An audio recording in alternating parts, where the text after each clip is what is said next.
जैसे बेलपत्री है, ध्यान दीजिएगा, थोड़ा सा स्मरण करिए।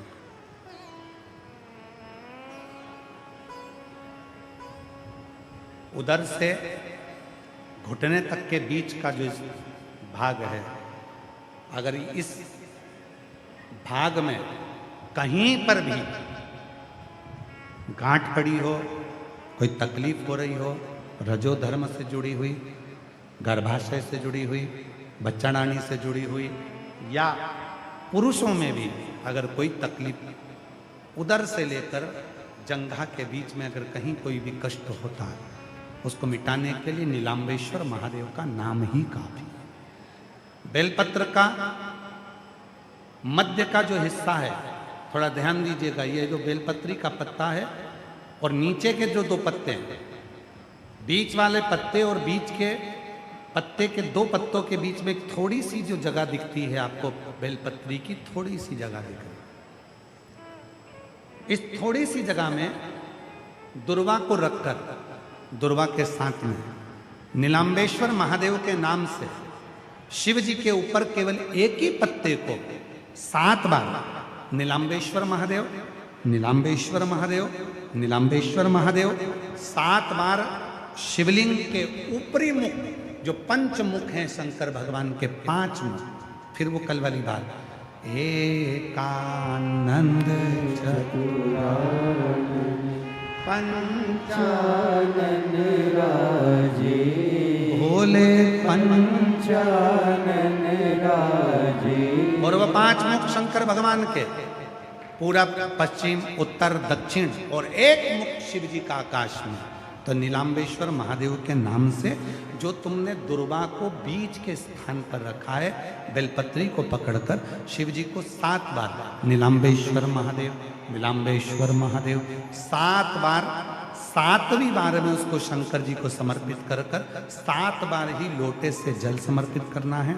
उस जल को झेल कर लाना है, बेलपत्री और दुर्वा वापिस लेकर आना है।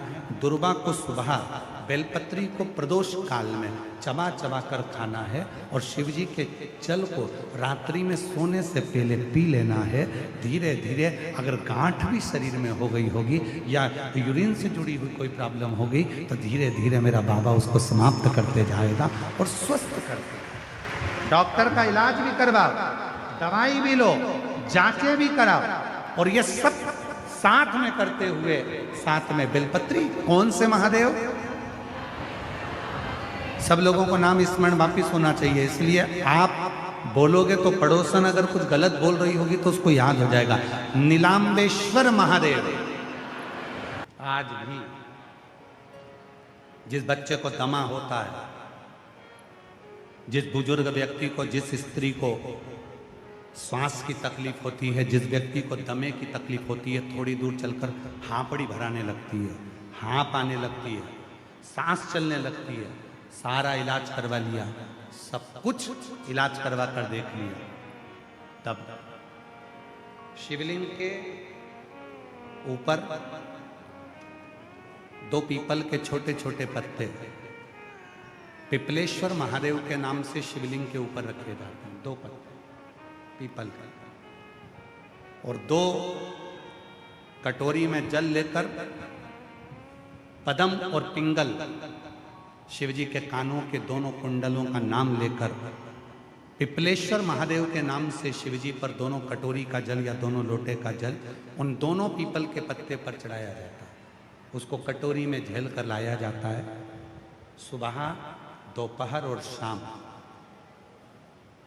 अगर 7 दिन 15 दिन लगातार रोज 2-2 बूंद जल या थोड़ा थोड़ा जल, अगर रोज पीपल के पत्ते का प्रयोग कर सकते हो तो कर लो, नहीं तो एक बार में जल लेकर आ गए, उसी को 4-5 दिन तक प्रयोग करो। धीरे धीरे हाँपड़ी भराना कम हो जाएगी। चढ़कर देखना 4-6 सीढ़ियाँ, जब हाँप भराना बंद हो जाए तो समझ लेना कि मेरे शंकर भगवान ने तेरे ऊपर कृपा करना चाहिए। जिसकी हाँप भराती है, सांस भराती है, दमा चलता है, पसली चलती है। कई बच्चे ऐसे हैं जो दिन भर सर्दी ही सर्दी, पूरा कफ ही कफ जमा रहता है, वो निकलता ही नहीं है। डॉक्टर का भी इलाज करवा, डॉक्टर की भी दवाई लो, क्योंकि डॉक्टर शिव का एक रूप होते हैं, और साथ में पिपलेश्वर महादेव का स्मरण कर कर दो शिव जी के कान के जो दो कुंडल हैं, क्या नाम है उनका? जम के बोलो। पहले का नाम है पदम, दूसरे का नाम है पिंगल। जम के बोलो, क्या नाम है उनका? फिर से बोलिए, पदम पिंगल।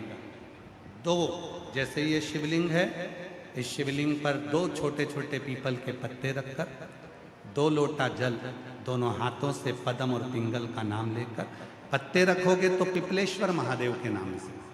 कौन से महादेव? पिपलेश्वर महादेव। और जो जल चढ़ाओगे वो पदम और पिंगल के नाम से। और उसी जल को जब लेकर आओगे और उस जल को रोज थोड़ा थोड़ा थोड़ा थोड़ा लेना चालू करोगे, धीरे धीरे हांपड़ी, सांस, दमा जो एकदम भरा जाता है, चलते नहीं बनता, थकान सी लगने लगती है। 15 दिन के अंदर आपको लगने लगेगा कि मेरे भोले बाबा ने मेरा हाथ पकड़कर मुझे स्वस्थ कर दिया। ये शिव जी के कानों में पड़े हुए ये 2 कुंडल नहीं, ये वो कुंडल है। हर तरह से जब टूट गए, हर तरह से जब समाप्त हो गए, हर तरह से परेशान हो गए, तब शिव की शरण, तब शंकर की शरण।